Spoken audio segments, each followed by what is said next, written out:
ojúmọ́ ayọ̀ fún gbogbo olólùfẹ́ mi ó tójọ́ mẹ́ta lórí ètò báyìí. Ṣé rí Fuji controversy kò lè tọ́nú Fuji àfitàbákan tọ́ra wa jẹ ni. Téèyàn kan bá sọ fún mi pé ó lè tán, irọ́ ni. Competition kò lè tọ́nú Fuji tó lóyìn kan bá sọ fún mi pé ó lè tán, irọ́ ni. Kí ló bá mokomoro wá? Mo rí àwọn fọ́nrán kan tó ń jà lórí social media láti àná sí èní tó dá lórí late Síkírù Àyìndé Barrister, àwọn fáǹsì wọn àti àwọn fáǹsì General Kollington Àyìnlá. Rògbòdìyàn èmi tó ẹ o tóbi mo jù ẹ mi ò jù ẹ ó ti máa ń sábà wáyé láàrin àwọn fáǹsì àwọn eléré àgbààgbà eléré Fuji icon méjèèjì, Fuji pioneers méjèèjì, ó ti máa ń sábà wáyé láàrin àwọn fáǹsì wọn. In tó bá fi lè mú àwọn fáǹsì late Síkírù Àyìndé Barrister tó yẹ pé bàbá wa gbọ́ngàn wọ́n ti rè wàlẹ̀ àṣà, wọ́n ti filẹ̀ aṣaṣọ bóra, tó bá yìí máa wọn fáǹsì wọn tó sì ń bá àwọn fáǹsì General Kollington Àyìnlá kọ́lọ́n lọ́ra ẹ̀mí bàbá kọ́ sì pẹ́ láyé ju báyìí lọ tó ń bára wọn pò ẹwà ní controversy lè tán. Mo sọ lọ́jọ́ sí mo ní wọ́n ní amúkùn ẹrù ẹ wọ́, ó ní òkèlè ń wò ẹ wò sàlẹ̀. Gbogbo alágbàgbọ́ pé bẹ́ẹ̀mi ṣe máa ń gbọ́ tipẹ́tipẹ́ pé ẹnìkan ló mú bàtà wọ Fuji, ẹnìkan ló mú jáàsì wọ Fuji, ẹnìkan ló mú sákàrà wọ Fuji. Bọ̀ èyí tó wá ń lọ lọ́wọ́ yìí ni pé ta ló mú jáàsì wọ Fuji, ta ló kọ́kọ́ lu drum set nínú Fuji. Kí tó máa bọ́rọ̀ mi bọ̀, mo fẹ́ kí bá mi kọ́kọ́ gbọ́rọ̀ lẹ́nu bàbá àgbàlagbà iná ẹ ká gbọ́n tó láti sọ fún wa láàrin ìṣẹ́jú 2 sí 3 kí n tó wá máa continue ọ̀rọ̀ tẹ́mi fẹ́ sọ. Mo ń bọ̀ wá. Máa play òní náà fún yín sì yìí tó bá jẹ́ wípé sẹ́lí ni wọ́n lù gẹ́gẹ́ bí àwọn fáǹsì bàbá General Kollington Àyìnlá ṣe ń sọ látọdún mọ́dún tó bá yẹ pé sẹ́lí ni wọ́n lù ní tòótọ́ ẹ jọ̀ọ́ nítorí Ọlọ́run gbogbo ẹ̀yin fáǹsì Barrister, gbogbo ẹ̀yin fáǹsì Kollington àti gbogbo fáǹsì Fuji káàkiri àgbáláyé ẹ má jẹ́ ká fi etí ọ̀tẹ̀, ẹ má jẹ́ ká fi gbọ́, ẹ má jẹ́ ká pe ìbínú Ọlọ́run ọba sí orí ara wa. Tó bá jẹ́ pàwa náà dẹ̀ fi àbòsí kún bá a ṣe fẹ́ gbọ́ yìí ta dẹ̀ ṣe fẹ́ play ẹ̀ pé lóòótọ́ sẹ́lí ni kì í ṣe jáàsì ta wá pè ní jáàsì, ìbínú Ọlọ́run ọba òun ló máa bọ́ sí orí ẹni tó bá ṣe bẹ́ẹ̀. Àdẹ̀ní fẹ́ jẹ́ kí ìbínú Ọlọ́run kó bọ́ sí wa lórí. Ṣùgbọ́n tó bá jẹ́ pé jáàsì ni ẹ̀yin tó bá kàn gbọ̀ngbọ̀n náà ẹ má fi ọ̀tẹ̀, ẹ má jẹ́ ká fi ṣe, ẹ jẹ́ ká gbádé fún ẹni tí adé bá tọ́ sí, ẹ jẹ́ ká gbóyè fún ẹni tí oyè bá tọ́ sí. Òun ni ọ̀pọ̀lọpọ̀ tiẹ̀ máa ń sọ pé Barrister wà láyé pé kí ni kò ṣe sọ. Barrister ti sọ́rí nínú live play tó jẹ́ pé wọ́n ní bàbá Kollington Àyìnlá tó àtàkì ẹ̀ náà ni, bọ́ tí kò bá tiẹ̀ wá sọ́nà nǹkan mélòó ni Barrister mú wọnú Fuji tó dẹ̀ bóòsì fúnra ẹ̀ pé gbogbo ìgbà tó ń fọn saxophone, tó ń fọn mouth organ, tó ń fọn gbogbo àwọn instrument oríṣiríṣi, tó experiment ẹ̀ pẹ̀lú Fuji, kò blow trumpet ẹ̀. Ó rí pé nǹkan tóun dálẹ̀ báwo lòun ti ṣe máa sọ pé òun má gogo wọ̀, òun mú ṣẹ̀kẹ̀rẹ̀ wọ̀, òun mú gbogbo ẹ̀ wọ̀. Bọ́ orí ta fẹ́ play yìí tó bá jẹ́ pé ẹ̀yin ọ̀jọ̀gbọ́n tẹ́ bá gbọ́, tó bá jẹ́ wípé jáàsì ni a jẹ́ pé Barrister ni number 1 tó kọ́kọ́ mú jáàsì wọnú Fuji, because this album was released in 1979. Ṣùgbọ́n tó bá jẹ́ pé sẹ́lí òun ni gẹ́gẹ́ bá àwọn fáǹsì bàbá General Kollington Àyìnlá ṣe ń sọ pé no irọ́ ni sẹ́lí ni, a jẹ́ pé bàbá General Kollington Àyìnlá àwọn ló kọ́kọ́ mú jáàsì wọ inú Fuji. Ẹ jọ̀ọ́ ẹ jẹ́ ká jọ gbọ́, ká jẹ́ fi etí ara wa ká fi gbọ́. Ẹ ṣe pé. Yọ Àyìndé kọ́ máa ń dànù ọlọ́lá ọmọ mi. Ẹ jẹ́ ká jọ gbọ́.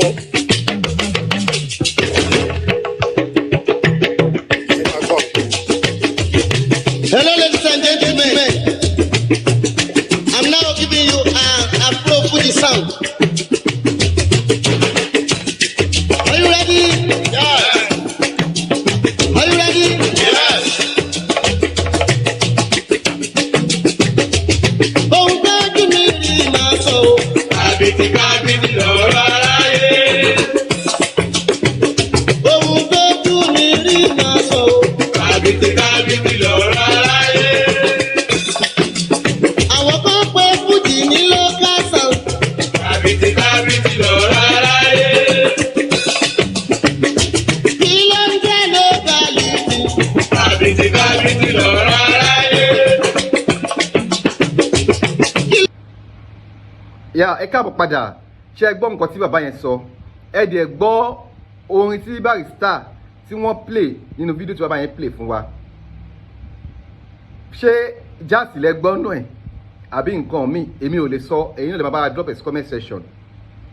Màá wá play another video fún yín tó jẹ́ títí General Kollington Àyìnlá, níbi tí General Kollington Àyìnlá náà tó láwọn ti play jazz títí lẹ́sìkọ́ ìdìbò àti sàtẹ̀ gbọ́ yẹn. Title album yẹn ó ní Fuji Reggae Series 2, Fuji Reggae Series 2 wọ́n release ẹ̀ ní 1979. Títí General Kollington Àyìnlá tó fẹ́ play fún yìí wọ́n pe title ẹ̀ ní Omíyalé, Omíyalé. Àwọn release ẹ̀ ní 1980, àwọn release ẹ̀ ní 1980. Ó yá ẹ gbọ́ bí ohun jazz ṣe dún nínú ábọ̀mù Omíyalé tí General Kollington Àyìnlá tó release ní 1980. Ẹ jẹ́ ká gbọ́ ábọ̀mù yẹn fún ìṣẹ́jú méjì àbí mẹ́ta, mò ń bọ̀ wá. Máa kọ́ nílùú lẹ́yìn mi, ọmọ kọ́lá ò lè bàbá láìdé. Ayọ̀dayọ̀ mi kò máa yí o, ọkọ̀ adé ní dúdú yẹmí ọmọ ni. Sọlù sí wọn ní Ìbàdàn kan lè mẹ́gbẹ́ kọ́lé yìí mo tún tẹ̀lé.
Ẹ káàbọ̀ padà. Ṣé ti rí difference méjèèjì? Mo rò pé a lè sọ ibi tó ti lu jazz àti ibi tí wọ́n ti lu jazz, a lè sọ méjì àbí kẹ́ bóyá àwọn méjì kẹ̀ ló lu jazz, ẹ sọ bóyá àwọn méjì ló lu jazz yẹn o, bóyá ẹnìkan ló lu jazz náà méjì. But kí ni wọ́n ń pè ní drum set gan? Kí ni wọ́n ń pè ní jazz? Kí ni wọ́n ń pè ní drum set? Kí ni wọ́n ń pè ní jazz? Ṣé rí drum set yẹn it comprises of 10 different components àbí 8 different components. Àwọn mi máa ń bá mẹ́jọ wá, àwọn mi máa ń bá mẹ́wàá wá. Ẹ jẹ́ kí n ka àwọn component drum set fún yín.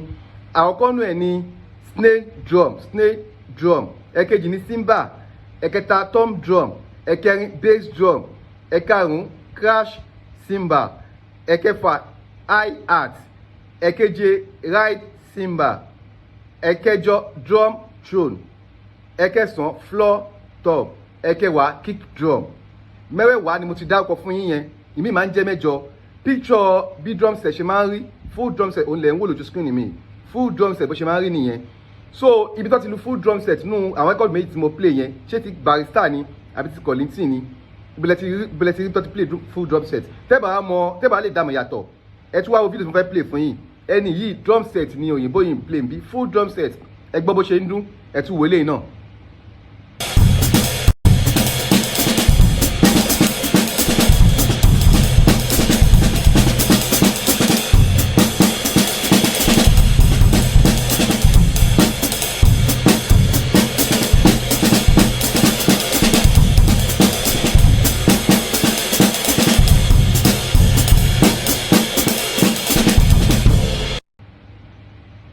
ẹ káàbọ̀ padà ṣe ibi drum set tó yìnbó yẹn play ẹ ti rí bó ṣe dún bí ohun drum set ṣe máa ń rí nìyẹn so ibi tó wá ti play drum set nínú rẹ́kọ̀dù méjì tẹ gbọ́ yẹn ẹ dá padà sẹ́yìn tó lọ tún gbọ́ ibi náà ti lu drum set ibi ní full drum set wà kẹ gbèsè tó yìnbó yẹn ẹni tó lu drum set náà méjì tó kọ́kọ́ lù àmọ́ láti bẹ̀ yẹn Barrister 1979 ni wọ́n ṣe rẹ́kọ̀dù yẹn Fuji Reggae series 2 General Kollington Àyìnlá Omíyalé 1980 mi ò sí lẹ́yìn anybody kò yé mi gan ṣùgbọ́n yẹn lólùfẹ́ wa ẹ bá mi dá sí ta ló kọ́kọ́ lu drum set náà méjèèjì kẹ ẹ gbé drum set tẹ́mi play yẹn tòyìnbó tí mo gbé wá yẹn kẹ ẹ wo bó ṣe dún complete drum set nìyẹn ẹ drop comment section nínú comment section èmi ọmọ yẹn lólùfẹ́ yín náà ní Olúayé Stardom Promotion ojú òní tíyìn ojú òní tèmi náà èmi ni màá máa wá ẹ̀yin ni màá máa bá ẹ bá mi share ẹ bá mi pè káàkiri kóníkálukú kó drop opinion wọn controversy competition náà fi dá Fuji kò lè tàn bẹ́ẹ̀ má yẹ ká tọra wa ó dàbọ̀.